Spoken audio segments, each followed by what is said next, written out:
Hey, everybody. Welcome back to my podcast. I hope everyone's doing well and staying safe and healthy. Um, Today, I wanted to talk about a friend, or so I thought was a friend, named Marlene. I met Marlene on a virtual reality game called Second Life. It's just like The Sims, but with real life people. She was a dancer at my nightclub in Second Life. She was a good worker and she got along well with everybody there, and I considered her a friend. She was very valuable to me, and her problem is she isn't a very good person in real life. So she was at work and seemed upset. I asked her what was going on. She told me that she was living in an apartment with no water, no electric, and no gas. And what happened was the landlord had not paid the bills and they were turned off for non payment. She was going to be homeless in less than a week and had nowhere to go. And then this talk went on for a few days. We talked, and I hadn't heard from her. And then she called me out of the blue saying her and her son were living in the streets. I felt so sorry for her. I told her if she needed a place, she was welcome to come to my home and I would help her to get on her feet. Well, she had found somewhat of a solution. She contacted her brother in another state and he said her son and her could come live with them for a bit.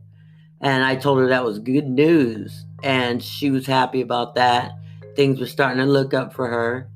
Um, then 2 days later, she called me and her brother was throwing her out. She had nowhere to go. He would keep the son, but she could not stay. So I told her again, I said, if you want to, come out here to where I live, we'll go ahead and get you a new start. And her brother said he would send her there to us. He would buy the ticket and everything. So she was going to get on a plane and head out to where we are. And I picked her up from the airport. And this was around the time that we were moving to Dublin. So she had helped us all pack and load everything up in the U-Haul truck. And then we moved to Dublin. And she shared a room with my two littlest girls. And once we got to Dublin, she started looking for work. She eventually got a phone call from a restaurant called Steak and Shake, and they hired her right after her interview, and she was to start work the next day. I took her out to get her uniform items that she needed to work, so she went to work, the next day, and everything was going well. About 2 weeks later, she told me that they had fired her, and she thinks it was because she was old and she wasn't fast enough like the younger crowd there. And I told her, well, damn, that sucks. I said, well, we'll find you something else. Shortly after she was fired from Steak and Shake, she started working at Sears. They hired her as a cashier. She seemed to like her job. She came home in a good mood, happy, feeling optimistic, and then everything came to a halt. They fired her after 3 months. She walked to and from her job at Sears. One day she came home and said she was walking on the overpass and found $20. So she wanted to buy everyone dinner. And we thought that was very nice of her and a very nice gesture. And I thought it was, anyway, in the beginning. Then after that, she would go to work, come back, and a couple of days later, she said she was walking on the overpass and found $100. And I said, was there anyone walking ahead of you that looked like they might have lost it? And she said, no, there's nobody on the overpass but me. And, we really didn't think too much about it. There were a lot of people who dropped money around, but $100 was a lot of money just to find on the ground. So she needed some things from Walmart, so I took her over there. She got what she needed. And then the next day, she said she found another $100 in the grass bush leading up to our apartment. And she offered to me, and did I want to take a little bit of money and get anything? And I told her no, I didn't want anything to do with it because it didn't seem right. About 2 days later, she came home, told us about a man she met in Sears, and he was possibly married. Later, we found out he was in fact married. I never met the man, and I didn't know what she was doing. She was telling us about him and that he had given her money in case she needed it, and he had given her $200 when she was working. She went, bought some shoes and some items that she needed at Sears, and then every 2 to 3 days she came home with some amount of money, varying from $100 on up. Some days she came home with $500. She always claimed that the money came from this man. Then one day I got a little curious, and I wanted to ask her more information about this guy.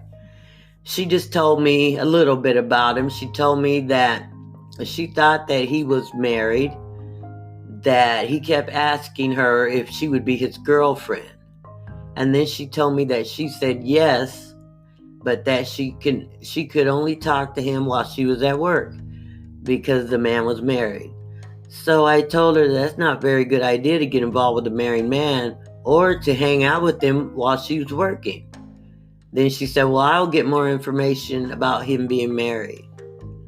She said he wasn't happy, but due to religion, he had to stay married. So she continued to see him while she was at work. He would pay her a visit, and they would go eat lunch in the mall. That is where he gave her the money, as she said, and told her to buy whatever she needed. And if she needed anything, just to ask him for it. Now that went on pretty much for the remainder of her employment at Sears. Pretty much about 3 months. Then one day she came home early, and I asked her why she was home only 2 hours after she left for work. And she said they had laid her off because they didn't have enough work. I said, well, that really sucks. Then she asked me to help her file for unemployment. So we got a response a couple days later that she had been fired and was not eligible for unemployment. That was that, and there really wasn't much to go on that. So that part was over, and life just continued. In that time after she had gotten fired, I woke up one day, and she told me that her Uncle Bob had died and that he was leaving her money. It was $27,000. They were going to have 2 different payments. The first one, $27,000, and the next one was for $18,000. So she was to get the $27,000 check first, and they said that they'd be overnighting it to her. So the next day, FedEx shows up and with an envelope, and she opens it up, and bam, it's $27,000. We all got excited, money. Who doesn't get excited? And then I took her to the bank to deposit her check. It had to be deposited because it was so large. And they said it would have to be held for 10 days. And after those 10 days are up, the money should be available. Well, 2 days after she deposited, it was available. So she went and took out $20,000 and left $7,000 in the checking account. And I was worried because that's a lot of money to be walking around with. But we tried to keep it safe as we could. And so I took her. We went and bought some stuff for her. And she did her whole wardrobe all over. She did like her shoes and bought a brand new bed. She bought a lot of stuff with that.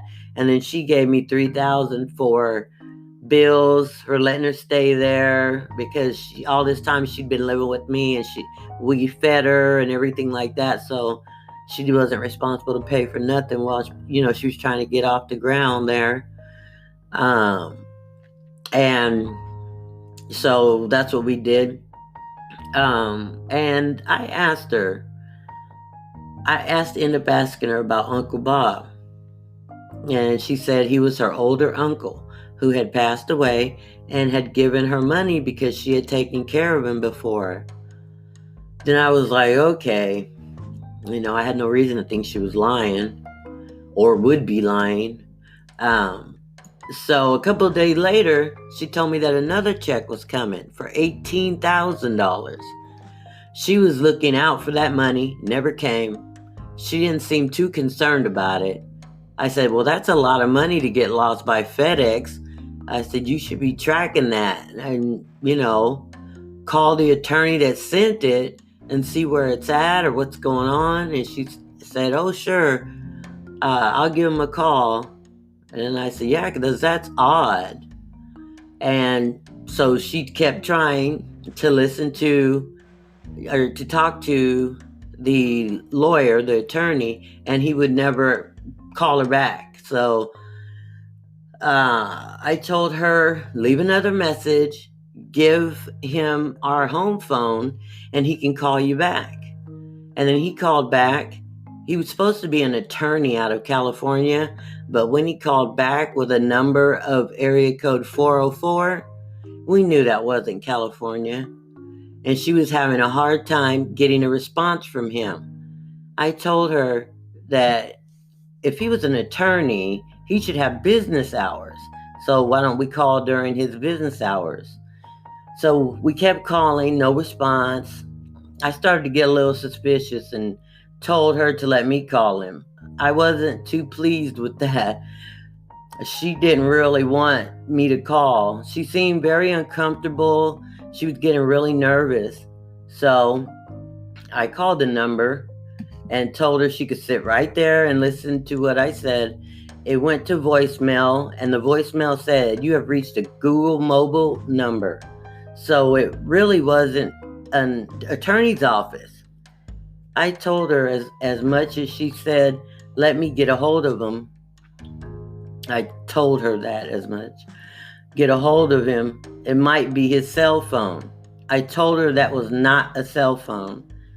Then she told me the only way she talked to him was via text message.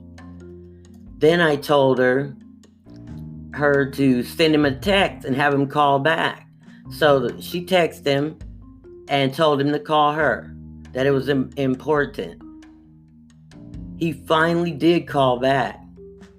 I made her put it on speaker, and he spoke with a foreign accent, and he didn't really say anything other than hello, acted like he couldn't hear, and then he hung up the phone. We kept trying to call him back, and it kept going to that Google voicemail. We tried texting him many times, but he never texted back.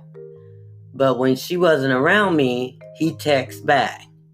And then I went into her room to say, hey, he's texting. And she had a phone in her hand and was texting someone. When I asked to see her phone, the number she was texting was the other phone that she had. So in fact, she was texting herself.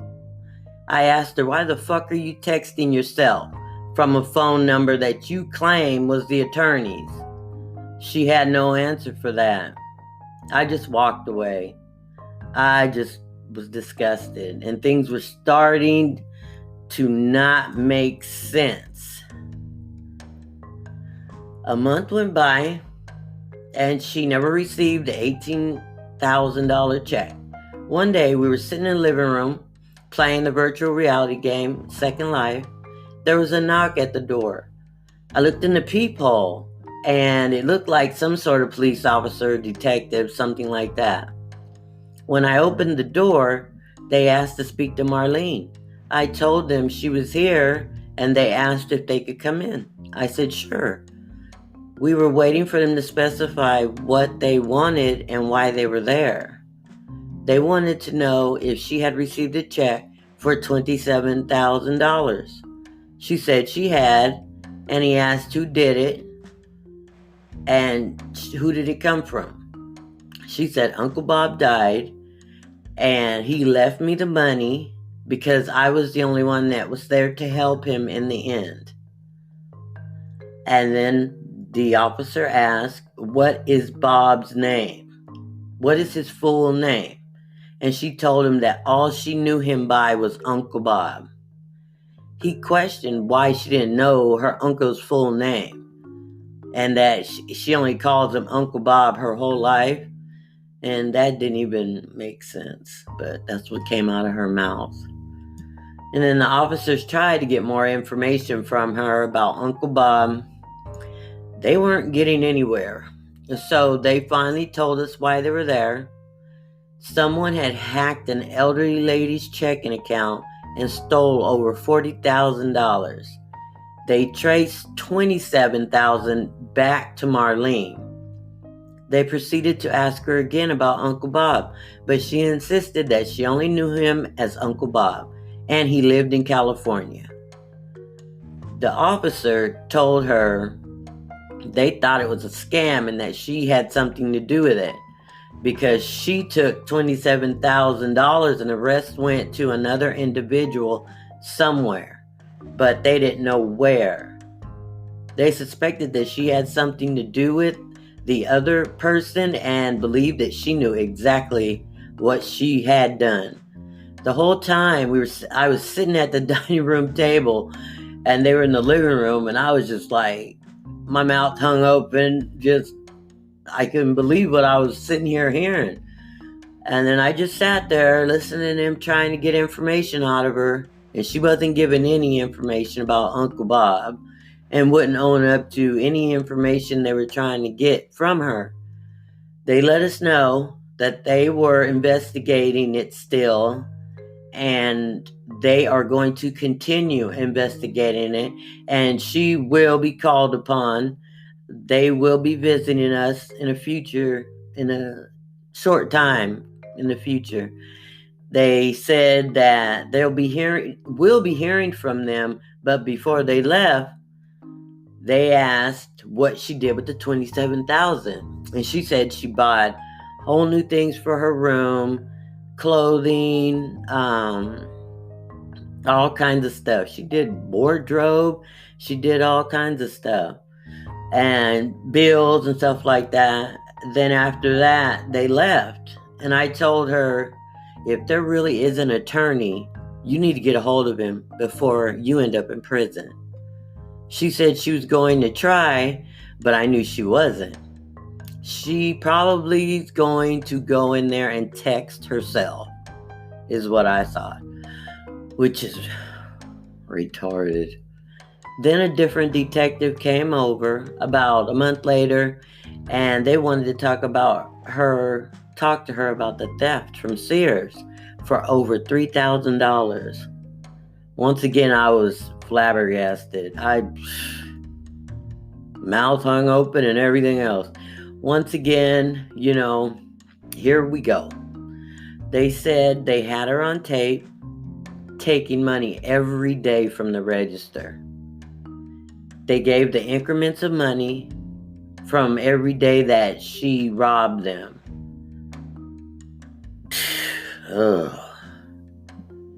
I don't know.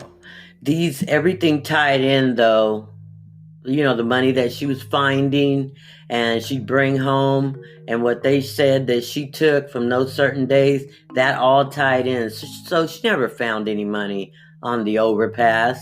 She had no foreign boyfriend giving her money. She was taking it out of the register. And she's on camera doing it. So we just didn't know what the hell was going on apparently. I didn't think she was smart enough to pull that kind of crap off, but she must have really been conniving because she was really good at that. Basically, it was a waiting game for her. She was just waiting to get tossed into prison for both things. Sears and hacking into the elderly lady's checking account. She started to look for places to go because she wanted to run back to California. She found someone that she met on the internet to take her in, and they live in California. I told her not to run because she will be extradited and then she will have all kinds of other cases on her. I said, it's not a good idea and I wouldn't do it. You got to just step up. And then she said she wasn't going anywhere. She was going to stay and fight because she didn't do anything wrong. And so the next day we woke up, she was gone. All her items were gone. The things that she couldn't carry were not gone. So we knew she had went back to California. She was nowhere in Ohio. Then about 2 months later, the detectives came back to arrest her. And I told them she was gone, but I didn't know exactly where she went in California, just that that's where she went. The detectives told me that they have 2 cases for her, 27,000, 3,000, and that if I ever talk to her to let her know that they're looking for her. That was basically the fiasco, behind her. The detectives never came looking for her again. We often saw the detectives parked in the parking lot, watching to see if she ever came or left the house, but she never came back, so they was just watching for no reason. And we never heard anything back from her. At least at the end of this, we found out that she also had robbed Steak and Shake, and that's why they had fired her. I mean, this story is just crazy. If I think about it and I, listen to what I say and everything like that, I just can't believe that actually happened, and I actually didn't catch it sooner. That was a real eye-opener, and I was doing nothing other than trying to help this woman, and she was just a scam artist. And now a lot more things make sense, why her brother didn't want her around, why she probably lost her place. I mean, who knows what she did in California that she wanted to come live with me anyway. So it's just, she was a mess and just not a very good person to have in your home. So I'm a little more, before I invite anybody to my home, I'm going to be definitely doing background checks. All right, guys. Thank you so much for listening. I appreciate it. And make sure that you like the video, or you can send me a message and say, hey, and let me know what you think. And if you guys want me to talk about anything, just send me a message and say, hey, I'd like to hear about this, that, or whatever. We can go ahead and do that for you. I want to try it anyway because I think it'll be really fun to get you guys involved in Q&A. That'll be really cool. I do have a podcast coming up.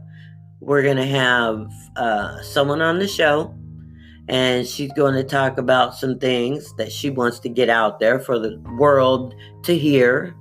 So that should be tomorrow.